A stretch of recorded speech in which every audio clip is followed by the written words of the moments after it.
So, all of this started on January 3rd, 2009, with the simultaneous publication of a paper and a piece of software by an anonymous contributor on the internet who used the name Satoshi Nakamoto.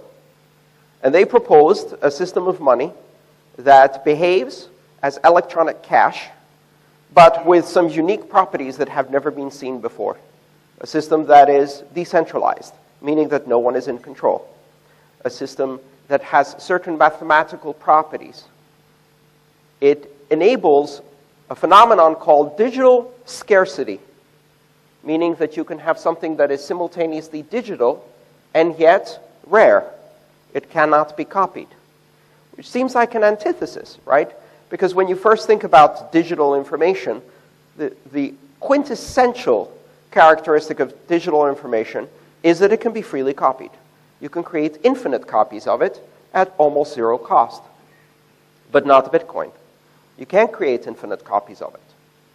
You can't create them at zero cost. So this idea of having a digital thing that is at the same time rare and cannot be copied was a unique and revolutionary invention. Never happened before. Combining that with a peer-to-peer network, a decentralized network that allows participants in the currency to validate each other, so that if I make a transaction, everyone who's running a Bitcoin software system will validate, verify, and check every aspect of my transaction. And finally, an open system for securing and sequencing transactions that ensures that no one can spend the same amount twice, solving a fundamental problem in distributed systems, providing an optimization for what is known as the Byzantine generals problem. It's a distributed systems class of problems. But the basic idea is, how do you know if I spend digital money and give it to one merchant, what stops me from taking the same digital information, walking across the street, and giving it to another merchant? Until the invention of Bitcoin, there was only one suitable answer to that. You have to record all of the transactions to one central authority, and that central authority, when it sees the first transaction, will not allow the second transaction. That works. It's efficient. It's very efficient. Visa does it. If you buy something for $10 in one shop with Visa, and you go across the street and buy something else with $10, they'll make sure you now have at least $20 in your account to pay for it.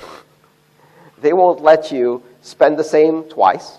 They won't let you spend more than you have or more than your credit allows. That's great. Those systems will work. They're efficient. They can do hundreds of thousands of transactions per second. But there's one small problem. And that is that you're putting trust in that one organization, that one company. You're not just putting trust in that one company to do it right, because they do a pretty good job. With that trust comes power, enormous power. The power to refuse to take your transaction. The power to refuse to give you an account. The power to refuse you to participate in this economic activity. The power to demand that you first identify yourself, show papers, provide creditworthiness, right? And that is something that's different from all of the systems of money we've had before, because I can use cash without showing papers, without proving creditworthiness. I don't have an intermediary. I don't pay a transaction fee. I don't need special equipment. I can just transact directly, person to person. You introduce this third-party company, you have a problem.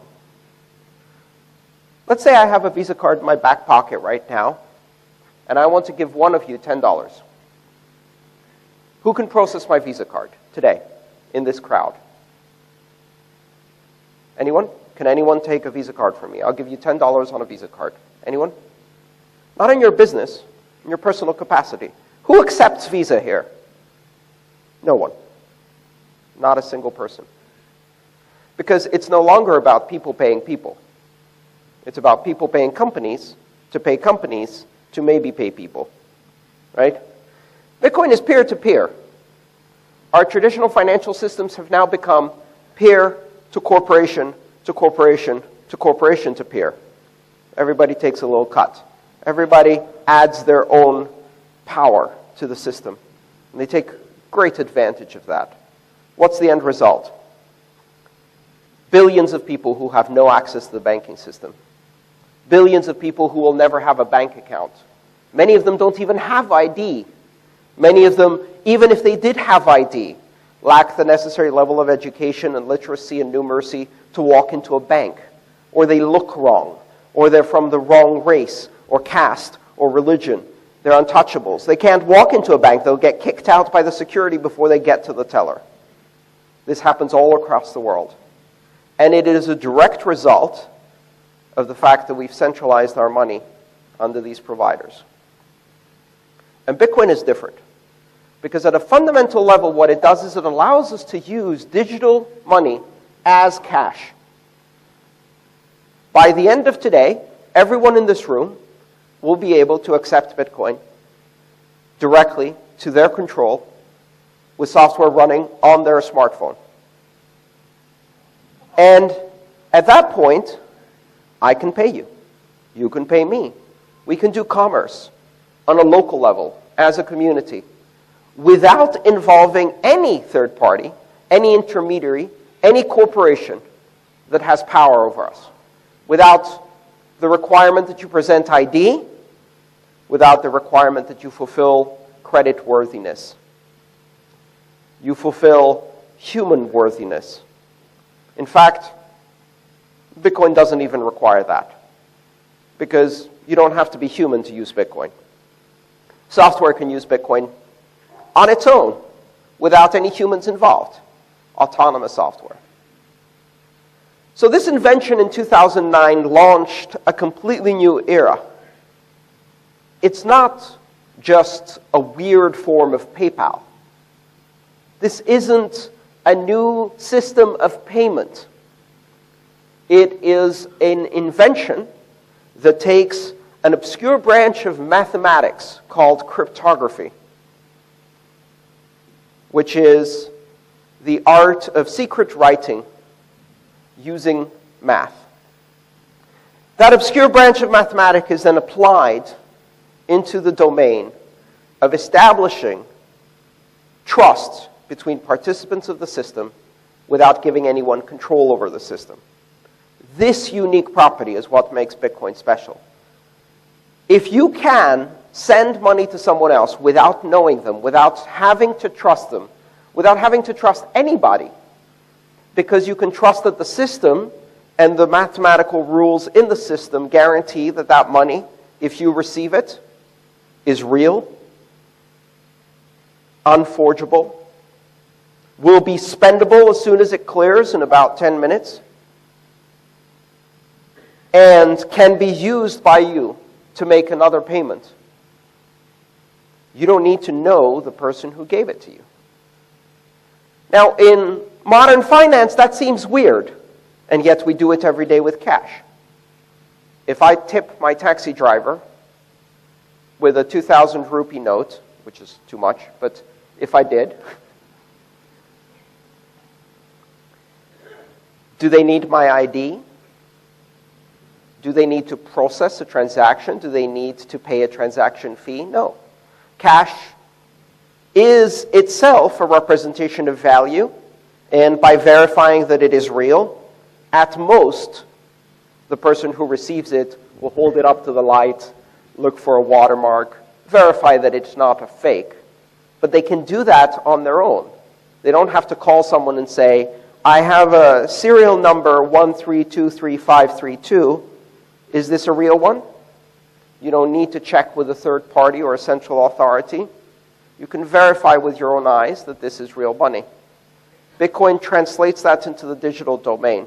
If you receive a Bitcoin transaction, the software that you're running can independently and authoritatively verify that it is real without asking anyone else, without checking with anyone else. And at that point, the identity of the person who sent it to you is irrelevant because the value is there. You don't need to trust them. That is revolutionary. It's revolutionary in a way that we've seen once before, at least, in my generation. And that is with the introduction of the internet. Many people who have grown up with the internet, even today, still fundamentally misunderstand why the internet is special. They look at the internet and they see it as a form of publishing, a system of content. But we had forms of publishing before the internet. We had digital publishing before the internet. We had ways to disseminate content before the internet. What was different about the internet is that for the first time ever, it enabled a global freedom for the flow of information. It enabled the free flow of information everywhere on Earth to anyone who has the technical capability to connect to the internet. And as long as you have the technical capability to connect to the internet doesn't care who you are, how old you are, whether you're a human or a software agent, what race, religion, age, or gender you are. It gives you the power of the free flow of information without restriction. That is the magic of the internet. That is the transformational power of that technology, the free flow of information. And to many people, this is terrifying. The idea that anyone can say anything, anyone can read anything, anyone can speak about anything, without control, without a license, without a qualification, without a diploma, without a certificate, without identity, without censorship, is terrifying. For my generation and the generations that follow, it is not only liberating, it is normal. It is the way things have always been, and the way things should be. What Bitcoin does is it creates the exact same circumstances for the first time in the category of money. It enables the free flow of money and also the free flow of trust across the world to anyone, regardless, simply through their choice to participate by downloading an application. The free flow of money, the free flow of value, the free association of trust. That is what it's about. It's not an investment scheme. It's not a payment network.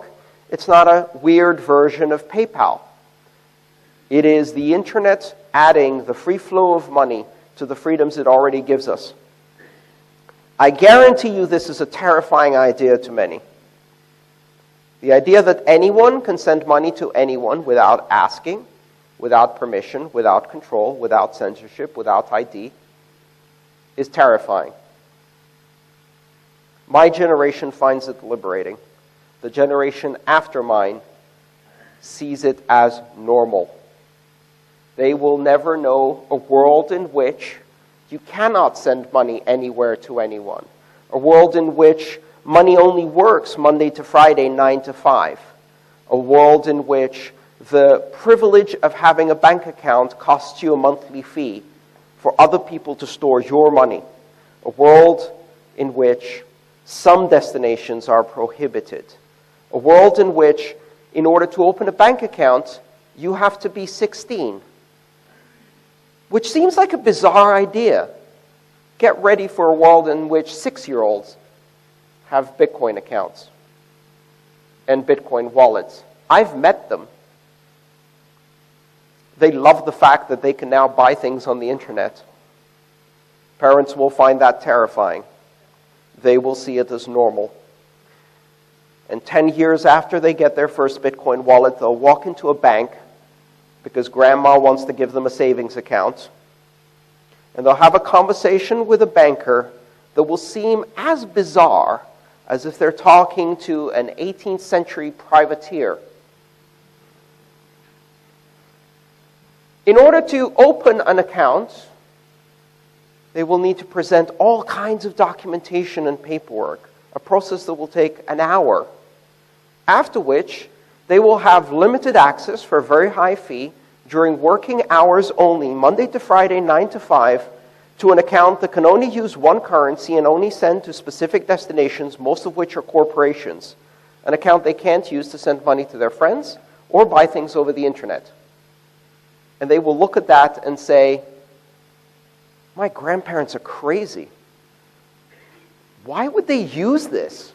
It's broken. It's almost as bizarre as when they asked me to send a fax.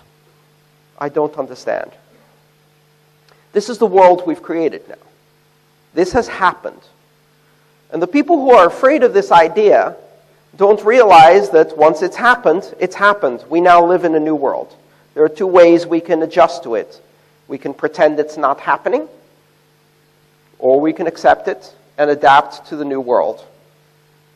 We now live in a world where you can send value anywhere to anyone at any time without restriction. We can embrace that, or we can pretend it's not happening. In my previous talk, I used an analogy that I think worked quite well. If you turn on the news and the weatherman tells you that there will be a rainstorm this afternoon, and that doesn't suit your plans because you have a birthday party, you can turn off the news. If you're powerful, you can call the news station and complain. If you're really powerful, maybe you can get the weather person fired. It's still going to rain. Right? And so we see now governments looking at this new Bitcoin thing, and the first question that comes to mind is, how do we control it? How do we change it? How do we stop it? How do we force our authority, our legal purview over it? And they look at the source. They don't understand the basic concept. They ask questions like, who's in charge? Who controls this? And the answer is not satisfactory. No one controls this. No one's in charge. Or you can go for the more sophisticated approach. Well, you see, it's based on an open access participatory model of market-based economic competition through risk and reward strategies based on game theoretical outcomes that ensure collaborative participation by multiple participants without anybody having the ability to cheat due to a system of emergent consensus based on mathematical rules and strong cryptography. To which they respond,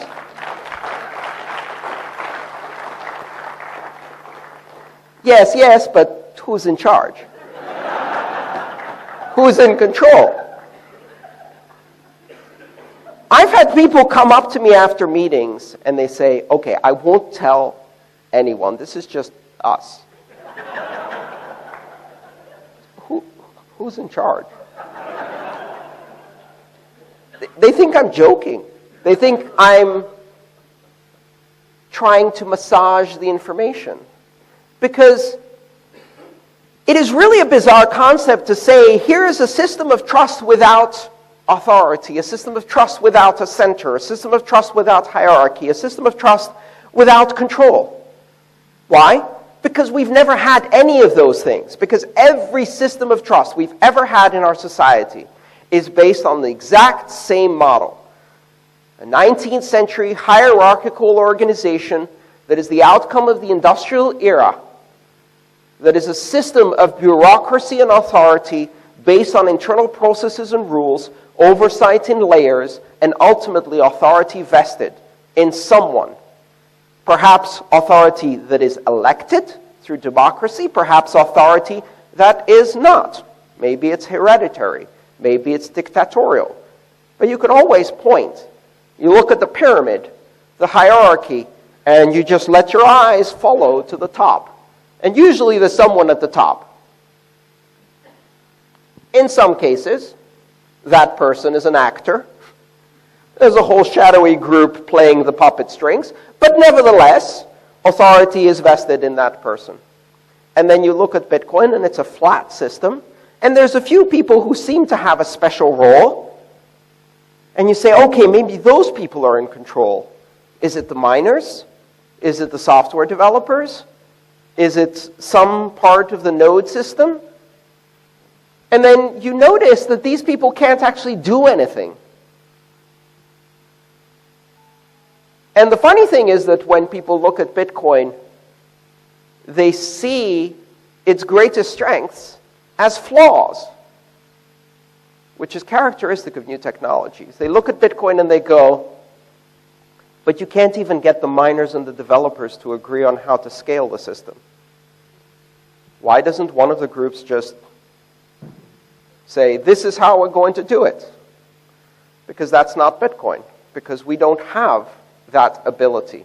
There will be an adversarial competition. It is a system of market forces competing against each other. The reason we're in deadlock is because consensus overrides personal ambition, popularity, and everything else. And so they look at Bitcoin and they say, you keep squabbling, you can't make a decision. Yep, by design, feature, not bug. They look at Bitcoin and they say, but you can't reverse a transaction. Payments are irreversible. And they say, that's a problem, that's a bug. How can you do that? What if something goes wrong? Who do I call to reverse the transaction? Feature, not bug. Bitcoin guarantees execution of the scripts you put into it. Now, if you put the script that says, hey, Sandeep, here's 1 Bitcoin, I hope you send me that TV I ordered, that's the script that's going to be irreversible and guaranteed by the network. Not a very good script, because Sandeep may not send the television. And there's no one who can make that Bitcoin come back to you other than Sandeep once you've sent it. Yeah? So that's one form of irreversible promise.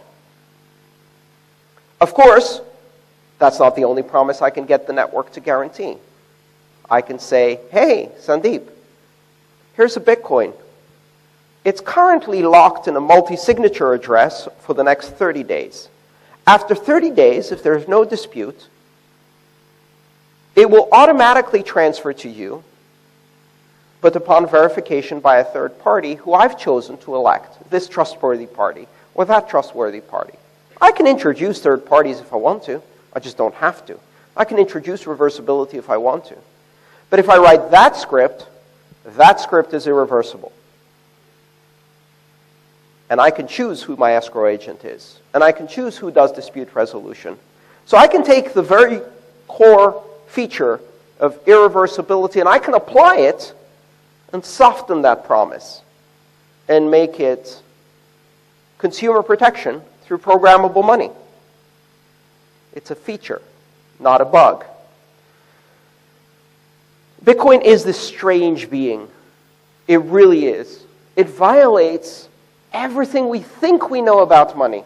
And it forces us to consider whether we actually understood money in the first place. So do you remember when you were in school and you did that class about basic economics and money? No? You neither? We didn't do it either. You'd think that one of the world's most ancient technologies, one of the resounding artifacts of human civilization, currency, the system of trade that is the basis and dominates our lives in many ways, would be an important topic at school. Not one day. Maybe in some places you get a brief course in home economics or in history or something like that that gives you this vague idea about money that you really don't understand.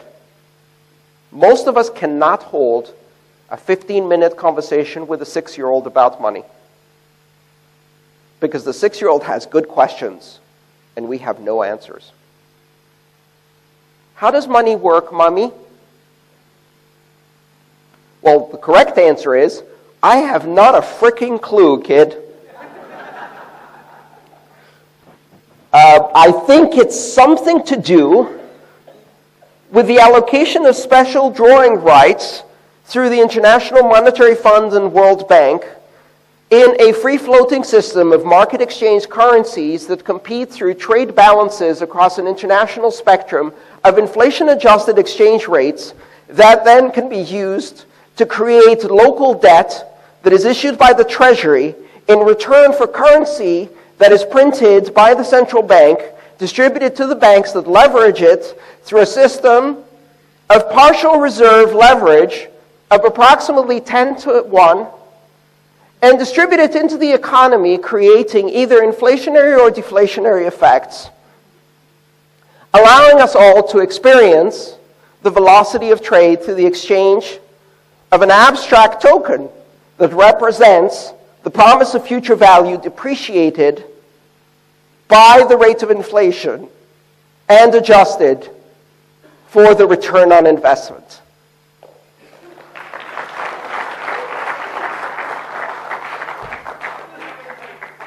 So why can't we have more of it, Mommy?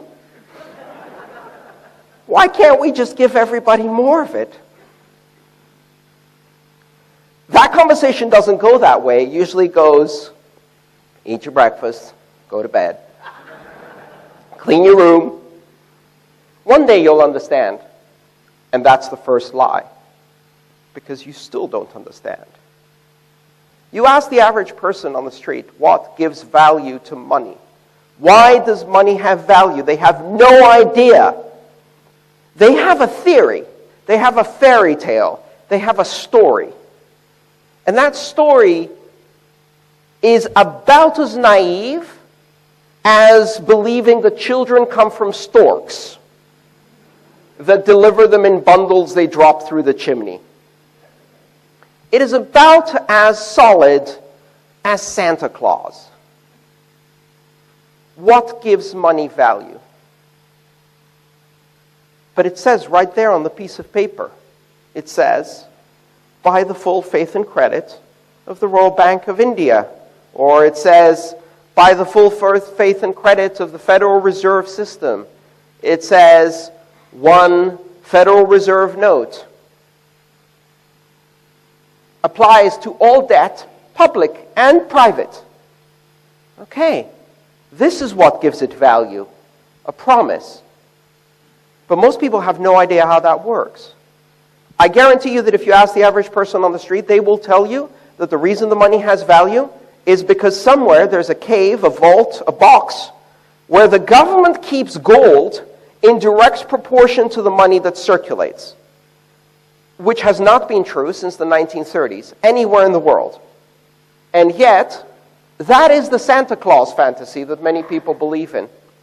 Or they believe that the government guarantees the value of money somehow,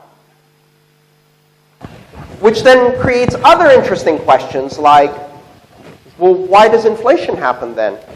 Why is the currency collapsing in Zimbabwe? Did the government not try hard enough to guarantee it? That is the inconvenient truth at the core of our understanding of the world's most ancient technology, money, is that we don't understand it. We simply don't understand it.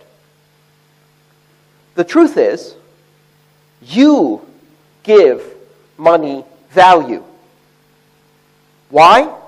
Because you are participating in a shared hallucination with 1.5 billion other people in which you firmly believe that tomorrow this money will still have value.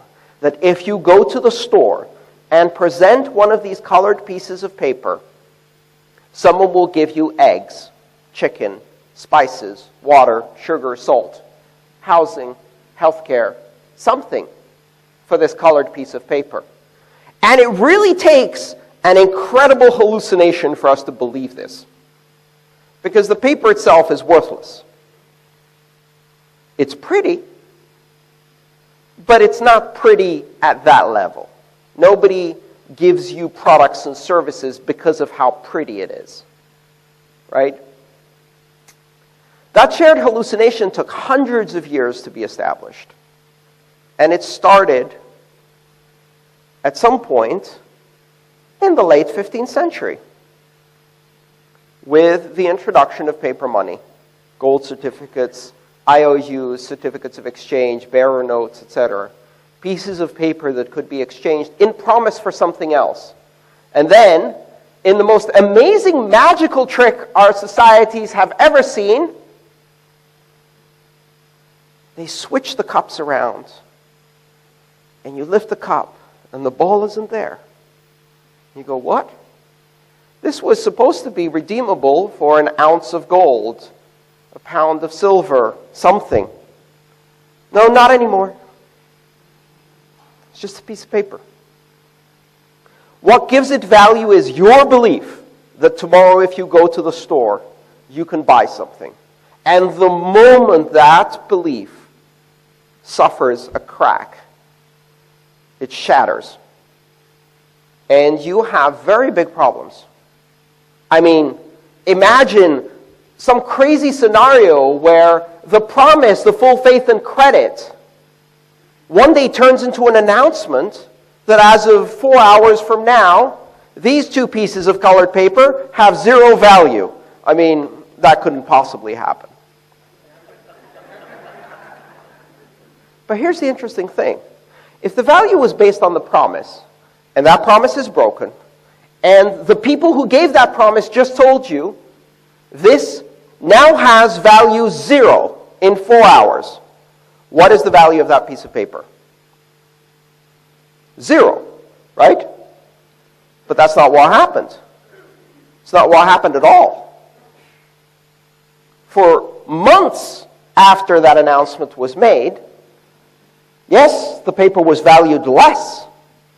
10% less, 15% less, 20% less. But it still had value. Even though the people who made the promise told you it was 0, you could exchange it for 80% of face value in one of the many available locations where corruption no longer exists and you can't exchange money, you know, all of that story. Unless, of course, you're connected and wealthy enough to afford the 20% depreciation. But it only depreciated by 20%, maximum. I bet you could still find some in circulation today. And I bet they still don't have value of 0. In fact, in the history of currencies, we rarely find any currency that goes to 0. I can go to Rome in Italy, and I can get silver coins that have the face of Julius Caesar on them. Coins that have not been in circulation for almost 1,000 years, and yet their value is not 0. In fact, their value exceeds their worth in silver. They're still a tradable abstraction of value. The reason your money did not go to 0 was because its value was not the promise. It's because its value was that illusion. And that illusion was shaken, but not destroyed. Because you start panicking at first. You're like, this has 0 value. And then someone says to you, oh, don't worry. I know this guy who knows a guy who knows a guy who will give you 80% on it. And no longer has 0 value. Now it's just depreciated. Because you give it value through your use. Because you give it value by believing in that promise. But in order for that promise to hold, it has to have some other characteristics. It has to be unforgeable. If it can be forged, then you have an emerging phenomenon that in economics is called Gresham's law, where bad money chases out good money. Where if you get your hands on the good money, you do not spend it. You stuff it under the mattress. Sounds familiar? Happened here. If you had an old note and a new note, there is no way you're spending the new note until you get rid of all of the old notes. So all the new notes disappear from circulation immediately. Their velocity goes to 0. And people trade the old note. But if they trade the old note, it's in circulation. And the longer it remains in circulation, the longer people hold on to it and hoard the new ones. Gresham's law in action. I did not believe I would see that in my lifetime. Thank you, India, for validating my economics professor by demonstrating Gresham's law in a 1.5 billion person laboratory. Sucked. Painful, but nevertheless, very interesting economics. Money has to be unforgeable. Money has to be portable, right? Why did you not pay with gold at the door? I'm sure they'd accept gold. I certainly would, right? The reason you don't pay with gold is because gold sucks as money. And the primary reason it sucks as money is because it's heavy. It's very, very heavy. For the value that it contains, its weight is unrealistically heavy. You can't make it lighter. Its density is fixed. Gold sucks as currency because it's not portable. At the moment, other currencies have the similar situation. Zimbabwe's money sucks as currency because it's not portable. Because to buy a cup of coffee, you need a wheelbarrow of cash. I remember watching the BBC interview where they asked the farmer, "Aren't you worried that someone will steal your money?" And they said, "No, I'm worried that someone will steal my wheelbarrow." Because it's worth more than the money in it. Bad money chases good money out. It has to be unforgeable. It has to be portable. It has to be universally recognizable. You need to be able to validate yourself that this is real money. You have to be able to independently verify, right? It has to be able to be used as a unit of account. You need to be able to count things in it. One of the reasons barter is not working, one of the reasons barter is not a suitable form of economic activity at any scale more than the extremely local, is because of the burden it puts on pricing. Yes, I can give you chicken for a goat, and I can give the hairdresser chicken for a haircut, and I can give the water carrier chicken for liters of water, right? Barter, on a theoretical level, is effective. The problem with barter is that now I have to track the exchange rate of haircuts in units of chicken, of goats in units of chicken, and of water in units of chicken. Meanwhile, the hairdresser has to track the price of a haircut in chicken, goats, rice, sugar, salt, water, accounting services, etc., etc. The problem with barter is that we have to track every price exchange rate for every unit of value that we are exchanging in the form of a commodity. The whole point of money is that you only have to track everything back to the one thing that has no value, the thing you can't eat, the thing you can't use to cut your hair with. Because it isn't the value. It is the token of value. It is the representation of value. So it has to be unforgeable, it has to be portable, it has to be useful as a unit of account. And then come the difficult ones. It has to be rare.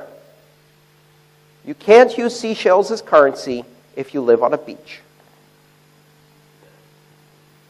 And yet people use seashells as currency in the mountains. We find archaeological dig sites where people, ancient people, used seashells as currency, never on a beach, always in a mountain, because they're rare. And they use crystals and quartz and minerals on the beach, because they come from the mountain.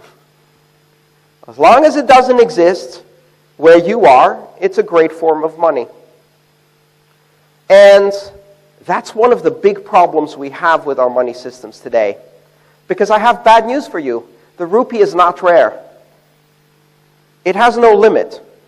It can be created in infinite quantity. It can be created in infinite quantity just like the dollar, the euro, the yen, and all other monies. These can be created in infinite quantity. And worse, the power to decide how much of that to create is vested in the people who have a direct conflict of interest. Because if you are a debtor, then you want the money to be worth less so that you have to repay less. If you are a saver, you want the money to be worth more so that you can earn more on it. If you give the government, that is the biggest debtor of all, the decision of how much the money will be worth, they will print an infinity of money in order to make sure it's worth nothing. And in the process, they transfer wealth from savers to debtors. And in a culture of savers, that's a terrifying thought. You have to explain it to people in a very calm way. So we say little nifty tricks. We tell people, there's a rate of inflation that will not exceed 2 or 2.2% per year. Sounds innocuous. 2%. What's 2%? I don't even know what 2% is. I didn't pay attention in school. It has something to do with hundreds and division. I was never good at division. 2%. What does that do? If you tell people the rate of inflation is 2%, they go, 2%, 10%, 5%. I don't really understand that. Let's rephrase that.